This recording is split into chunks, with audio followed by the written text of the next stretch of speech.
गुरुभ्यः तद्गुरुभ्यश्च नमो वाकमधीमहे वृणीमहे च तत्राद्यौ दम्पती जगतांपति அல்லினாள் தாமரமேல் ஆரணங்கின் நின் துணைவி மல்லினாடாண்ட மடமையில் மெல்லியலாள் ஆயர் குலவேந்தனாகத்தாள் தென்புதுவை வேயர் பயந்த விளக்கு ஸ்ரீமதே ஸ்ரீனிவாச மகாதேசிகாய நமஹா. ஆண்டாள் தன்னுடைய நாச்சியார் திருமொழியில் தன்னால் ஒன்றும் செய்ய முடியாது, தனக்கு தனியாக சுதந்திரமானது கிடையாது, தான் ஒரு ஆச்சாரியனை முன்னிட்டுத்தான் பெருமாளை அடையணும் அப்படின்ற வேதாந்த தத்துவத்தை உணர்த்துற மாதிரி விட்டு சித்தர் தங்கள் தேவரை வல்ல பரிசு வருவிப்பரேல். அதனால் விட்டு சித்தர்னு சொல்லக்கூடிய அந்த தேவர் தான் எனக்கு பெருமாள் இடத்துல என்னை சேர்த்து தர முடியும் அப்படின்ற ஒரு நம்பிக்கையில் தன்னுடைய தகப்பன்மார்கிட்ட தன்னுடைய காதலை சொல்லறதுக்காக சொல்லணும் அப்படின்னு தன்னுடைய தோழிக்கிட்ட சொல்கிறா. இந்த இடத்துல நிகமாந்த மகாதேசிகன் ஆச்சரியமாக ஒரு விஷயத்தை நம்மளுக்கு சொல்கிறார். அதாவது ஆண்டாள் தன்னுடைய தோழிகளுடைய கலந்து பேசும்பொழுதுனா சம வயசு பெண் பிள்ளைகள் ஒருத்தருக்கு ஒருத்தர் இந்த காதலை பற்றி பேசும்பொழுது ஒருத்தருக்கு ஒருத்தர் விளையாட்டுத்தனமாக பரிகாசம் பண்ணுறது உண்டு. நாம் இன்றைக்கி தமிழில் கலாய்க்கிறதுன்னு ஒரு வார்த்தை உபயோகப்படுத்தின்னு இருக்கோம். அதுக்கான சரியான வார்த்தை என்னன்னு பார்த்தேன்னா கிலாய்க்கிறதுன்னு அர்த்தம். அது மருவி தான் கலாய்க்கிறதுன்னு ஆயிடுது, ஆனால் கிண்டல் செய்யறதுன்ற அர்த்தம் ஆயிடுது. இது ஆழ்வார் பாசுரங்கள்லேயே இருக்குது. அதுக்கு உரை எழுதக்கூடிய உரையாசிரியர்கள் கிலாய்க்க தொடங்குகிறார் அப்படின்னு ஒரு சில இடத்துல அந்த வார்த்தையை உபயோகப்படுத்துறதுனால இது அழகிய தூய தமிழ் வார்த்தை, ஆனால் காலப்போக்கில் மருவி கலாய்க்கிறதுன்றது ஆயிடுது. அப்போது ஆண்டாளும் ஆண்டாளுடைய தோழிகள், அதாவது ஆண்டாளுடைய தோழிகள் ஆண்டாள் இப்போ சொல்லிட்டா, அம்மா தோழியே நாகனை மிசை நம்பரர் செல்வர்னு சொன்னான். அந்த பாம்பில் படுத்துன்னு இருக்கக்கூடியவன் தான் என் காதலன், அவனை பற்றி நான் என் தகப்பனார்கிட்ட சொல்ல போகிறேன்னு சொன்ன உடனேவே இந்த தோழிகள் அந்த ஆண்டாளை கிலாய்க்கிற மாதிரி ஒரு விஷயத்தை நிகமாந்த மகாதேசிகன் ஸ்லோகத்தில் சொல்கிறார். நாகேஷய சுதனுபக்ஷி ரதக்கதந்தே ஜாதஸ்வயம் வரப்பதி புருஷ புராணா ஏவம் விதா சமுச்சிதம் பிரணயம் பவத்யாக சந்தர்ஷயந்தி பரிஹாச கிரசகீனாம்.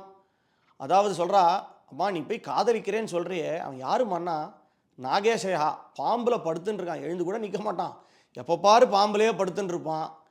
சரி வேற என்ன அப்படின்னா தனியாக ஒரு இது கிடையாது, ஒரு வாகனம்ன்றது கிடையாது. வாகனம் எதுடா அப்படின்னா கருடன். போய் ஒரு பறவை ஒரு வாகனம்.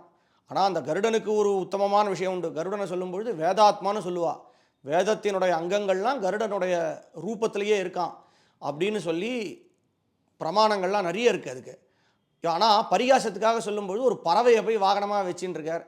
அது மட்டும் தான்னு பார்த்தா அவன் சின்ன பையனாக இருப்பான்னு பார்த்தா நீ காதலிக்கிற ஆள் யார் அப்படின்னா புருஷ புராணா, நீ ஸ்வயம்வரப்பதி, ஸ்வயம்வரத்துக்காக கல்யாணம் பண்ணிக்கணும்னு சொல்லக்கூடிய புருஷன் இருக்கானே புராணன். புராணஹானா பழமை வாய்ந்தவன் அர்த்தம். ரொம்ப வயசானவர் பழசான ஆள், அவனை போய் நீ காதலிக்கிறியம்மான்னு தோழிகள்லாம் ஆண்டாளை பரிகாசம் பண்ணுறதா அற்புதமான ஒரு காட்சியை நிகமாந்த மகாதேசிகன் நமக்கு வைக்கிறார். அந்த பாசுரத்தில் சொல்லும்பொழுது ஆண்டாளே சிறுமானிடவர் நாம் செய்வதன், நாம் சின்ன மனிதர்கள், நம்மளால் என்ன காரியம் செய்ய முடியும், தனிப்பட்ட முறையில் ஒன்றும் பண்ண முடியாது அப்படின்னு சொல்லி இந்த 10 பாட்டால் பெரியாழ்வார்கிட்ட முறையிடறதுக்காக ஆரம்பிக்கிறா. என்னத்தான் இருந்தாலும் தான் ஒரு கன்னிப்பெண், அப்பா கிட்ட போய் தான் காதலை அந்த பொண்ணு எப்படி சொல்லுவா? இந்த காலம் மாதிரி இல்லை, அச்சம் மடம் நாணம்ன்றதெல்லாம் ஒழுங்காக வரப்பெற்ற அந்த ஆண்டாள் ஒரு தகப்பனார்கிட்ட, அதாவது ஒரு ஆண் பிள்ளைகிட்ட போய் தனது காதலை எப்படி சொல்லுவா? அதுக்கு அவளுக்கு நாணம் எப்படி இடம் கொடுக்குன்றதுனால தந்தை கிட்ட சொல்லற மாதிரி அங்கே இருக்கக்கூடிய தன்னுடைய தாய்மார்களிடம் சொல்கிறாளாம். தாய்மார்கள்னால் தாய் வயசில் இருக்கக்கூடிய பெண்டிர்கள், அதாவது பெண்கள்கிட்ட ஆண்டாள் தன்னுடைய காதலை வெளிப்படுத்துகிறாளாம். அது கொண்டு விட்டுஜித்தர் கேட்டு மேல் கொண்டு பெருமாள்கிட்ட முறையிடறதா சங்கதி. அதாவது ஒவ்வொரு 10 பாட்டுக்கும் சங்கதி. அப்போது இப்போ நாகனை மிசை நம்பரர் ஸ்வயம்வரப்பதிகின்னு சொன்னதுனால ஆண்டாள் கல்யாணம் பண்ணிக்க போகிறது யாரை அப்படின்னா திருவரங்கன்றது எல்லாருக்கும் தெரியும். அவரை பற்றி தான் இப்போ இந்த 10 பாட்டெல்லாம் ஆண்டாள் பாட போகிறா.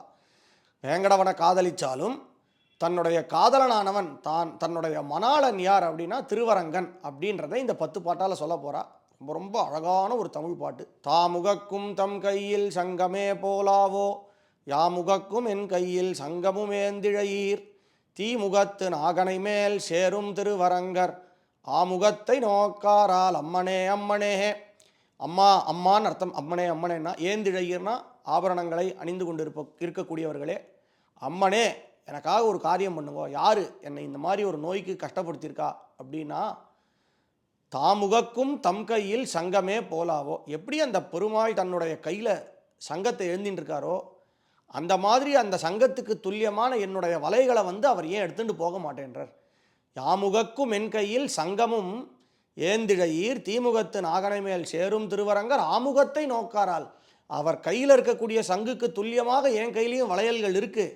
ஆனால் அந்த ரங்கன் இன்னும் என் முகத்தை பார்க்க கூட மாட்டேன்றானே, அந்த ரங்கன் தாமா என்னை இப்படி கஷ்டப்படுத்திட்டான் அப்படின்னு ஆண்டாள் முதல் பாசுரத்தால் தன்னுடைய காதல் நோய்க்கு காரணமான அந்த புருஷனை தாய்மார்களிடம் முதல்ல வர்ணிக்கிறா.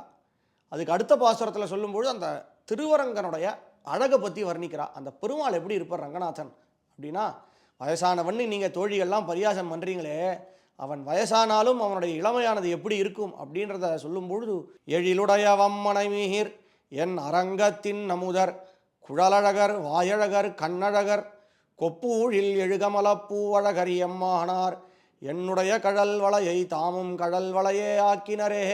அந்த பெருமாளுடைய அழகு எழில் இருக்கே, தலையிலேருந்து கால் வரைக்கும் அந்த ரங்கனை சேவிச்சா அவ்வளோ அழகாக இருக்கார். எழிலுடைய அம்மனை மீர் என் அரங்கத்தி இன்னமுதர், என் திருவரங்கன் எனக்காக இருக்கக்கூடிய அமுது போல தித்திக்கக்கூடியவன்.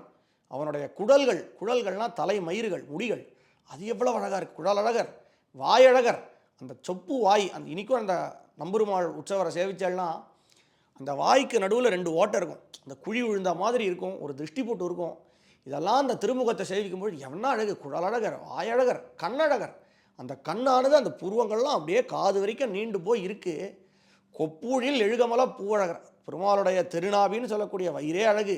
அந்த வயிறுக்கு மேலே ஒரு தாமரை பூ, அதில் பிரம்மா. இப்படிப்பட்ட அழகர் எப்போ என்னை கூட்டிகிட்டு போக போகிறார் அப்படின்னு சொல்கிறார். பெருமாளுக்கு அழகு இருக்கட்டும், பெருமாளுடைய ரூபமானது இருக்கட்டும், அந்த பெருமாளுக்கு சொத்து இருக்கான்னு பார்க்க வேண்டாமா அப்படின்னா அடுத்த பாசுரத்தை சொல்கிறார். தாய்மார்களே, ஏன்னா இன்றைக்குமே தாய்கள் எப்படி எதிர்பார்ப்பான்னா, தான் பொண்ணை கல்யாணம் பண்ணி கொடுக்கக்கூடிய இடத்துல அந்த பையன் நல்ல உத்தியோகத்தில் இருக்கானா, நல்ல சொத்து சுகத்தோடு இருக்கானா, குடும்பம் நன்னா இருக்கானலாம் பார்ப்பாளோ இல்லையோ. அதனால் ஆண்டாள் தன்னுடைய தாய்மார்களுடைய என்ன போக்க புரிஞ்சுண்டு அடுத்த பாசுரத்தை அவளே சொல்லிவிடுறா. அவனுடைய சொத்து எப்படிப்பட்டது, பொங்கோதம் சூழ்ந்த புவனியும் விண்ணுலகும் அங்காதும் சோராமே ஆழ்கின்ன வெம்பெருமான் செங்கோலுடைய திருவரங்கச் செல்வனார் எங்கோல் வளையால் இடர் தீர்வராகாதே. இந்த லோகம் மொத்தம் உனக்கு சொத்து. பொங்கு ஓதம் சூழ்ந்த, ஓதம்னா கடல், அதாவது ஜலம், ஜலத்தால் சூழப்பட்ட இந்த புவனி மொத்தம் இருக்கே, அது ஒன்றும் விடாமல் எல்லாத்தையும் ஆளக்கூடியவன் யார், அந்த திருவரங்கன். அவன் கையில் எப்பயுமே செங்கோல் இருக்கான். இன்றைக்கி கூட பார்த்தேன்னா நம்பெருமாள் புறப்பாட்டுக்கு எழும்பொழுது அந்த செங்கோல் இல்லாமல் வரவே மாட்டார்.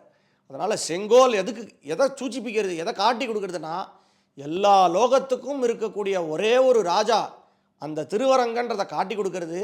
அவன் சொத்து 2 உலகமும், இந்த லீலா விபூதி என்ன, அந்த நித்திய விபூதின்னு சொல்லக்கூடிய வைகுண்டம் என்ன, இதை 2த்தையும் ஆளக்கூடியவன் அந்த எம்பெருமான். அவனிடத்துல போய் என்னுடைய கடல் வலையை கொடுக்க வேண்டாமா. அதனால் இப்படிப்பட்ட பெருமையை உடையவன் அந்த ரங்கன்னு சொல்லிட்டு வரா. அப்புறம் அவனுக்கு பற்றி பேசும்பொழுது இன்னொரு இடத்துல சொல்கிறா, சரி அவன் அழகாக இருக்கான் ஒத்துக்கிறேன், அவனுக்கு சொத்து இருக்குது ஒத்துக்கிறேன், இத்தனை தான் இருந்தாலும் ஆனால் அவன்கிட்ட ஒரு கெட்ட பேர் இருக்கே, அவன்கிட்ட ஒரு கெட்ட பேர் மட்டும் இல்லாமல் உன்னை காப்பாற்றக்கூடிய சக்தி அவனுக்கு இருக்கா அப்படின்னா, லோகத்தை எல்லாம் காப்பாற்றுறவனுக்கு என்ன காப்பாற்றுறதுக்கு சக்தி இருக்காதா அப்படின்றார். அதுக்கு ஒரு உதாரணத்தை ஆண்டாள் ஒரு பாசுரத்தில் சொல்கிறா.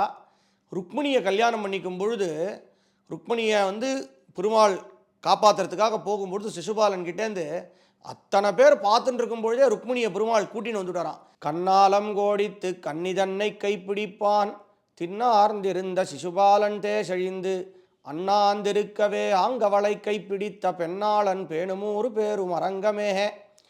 அத்தனை பேருக்கு நடுவில் கண்ணாலம் கோடித்து கல்யாணம்னு சொல்லி ருக்மிணியை கைப்பிடிக்க போகும்பொழுது தின்னார்ந்திருந்த சிசுபாலன் வாயை பொழுதுன்னு அப்படியே பார்த்துட்டு இருக்கானா. அவன் கண்ணுக்கு முன்னாடி ருக்மிணி பிராட்டியை பெருமாள் கூட்டின்னு வந்தார். அப்படிப்பட்ட சாமர்த்தியம் உடையவன். எத்தனை பேர் இருந்தாலும் அத்தனை பேரை ஜெயிச்சு காப்பாற்றக்கூடியவன். நான் யார், பூமி பிராட்டியுடைய அவதாரம். அந்த பூமி பிராட்டியும் இவன் ஒரு காலத்தில் காப்பாற்றியவன். பாசி தூர்த்து கிடந்த பார்மகட்கு பண்டொரு நாள் மாசுடம்பில் நீர் வாரா மானமிலா பன்றியாம் அப்படின்னாராம்.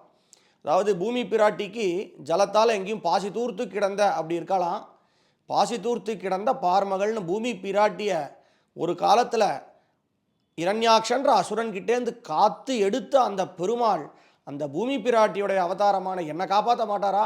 மானமிலா பன்றினர். ஆண்டாள் பதத்தை போடும்பொழுது மானமில்லான்னா வெட்கம் இல்லாதவன் அர்த்தம் இல்லை, மானம்னா அளவுன்னு அர்த்தம். அளவிட முடியாத பெருமையை உடைய பன்றி. அப்படிப்பட்ட அவதாரத்தை எடுத்து பூமி பிராட்டியை காப்பாற்றியவன் என்னையும் காப்பாற்றுவான். இன்னொரு இடத்துல சொல்லும்பொழுது பெண்ணாளன் பேணுமூர் பேரும் அரங்கமே அப்படின்னர். ஊரும் பேரும் அரங்கம். அங்கே என்னடான்னா அந்த பெருமாள் பெண்களுக்காகவே ஏற்பட்டவன்.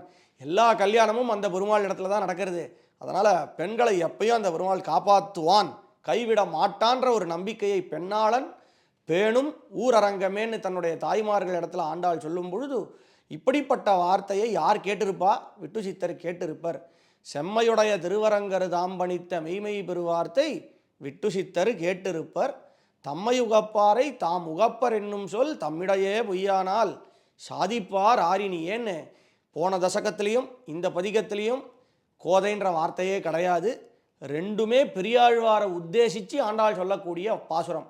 அதாவது தம்மை உகப்பாரை தாம் உகப்பர்னு சொல்லக்கூடிய பெருமாளாக இருக்கட்டும், அந்த பெருமாளை அடியொத்தி வழிவரக்கூடிய பெரியாழ்வாக இருக்கட்டும், இவாளை நம்பி போனவா தப்பாக போனது கிடையாது, காப்பாற்றாமல் விடமாட்டான்ற ஒரு நம்பிக்கையை ஆண்டாள் இந்த பாசுரத்தால் காட்டுறா. தம்மை உகப்பாரை தாம் உகப்பர் என்னும் சொல். யாராவது ஒருத்தர் வந்து என்னை சரணடைஞ்சுட்டா நான் காப்பாற்றுவேன்னு ராமனும் சொன்னார், கிருஷ்ணனும் சொன்னார். சர்வதர்மான் பரித்தியஜ்ய மாம் ஏகம் சரணம் பிரஜான்னு கிருஷ்ணன் சொன்னார். சகிருதேவ பிரபன்னாய தவாஸ்மீதி யாச்சதே. ஒருத்தன் ஒரு வாட்டி என்னை வந்து சரணம் புகுந்தா போரும் காப்பாற்றுவேன்னு ராமன் சொன்னார். எல்லா தர்மத்தையும் விட்டுட்டு என்னை காலை பிடிச்சா போருன்னு கிருஷ்ணர் சொன்னார். அப்படி அவர் சொன்ன வார்த்தை அவருக்கே பொய்யானால் இனிமேல் நம்மை சாதிப்பாரார்.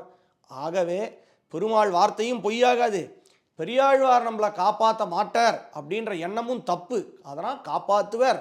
பெரியாழ்வாரை முன்னிட்டு பெருமாள் கிட்ட போனால் பெருமாள் நமக்கு அனுகிரகம் பண்ணுவார்ன்ற விஸ்வாசமான ஒரு பாகவதனுக்கு அடிமைப்பட்டவன் அப்படின்ற வைணவ கருத்தை ஆண்டாள் இந்த பாசுரத்தில் வைக்கிறா.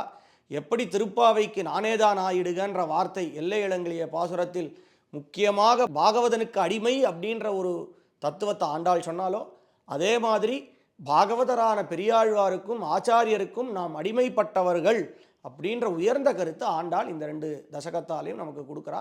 மேல் கொண்டு முறையிட்ட உடனே பெருமாளைவா எப்படி அடையறா அப்படின்றது தான் மேல் வரப்போகக்கூடிய பாசுரங்கள். கவிதார்க்கிக சிம்மாய கல்யாண குணசாலினே ஸ்ரீமதே வெங்கடேஷாய வேதாந்த குரவே நமஹ. ஸ்ரீமதே ஸ்ரீனிவாச மகாதேசிகாய நமஹ.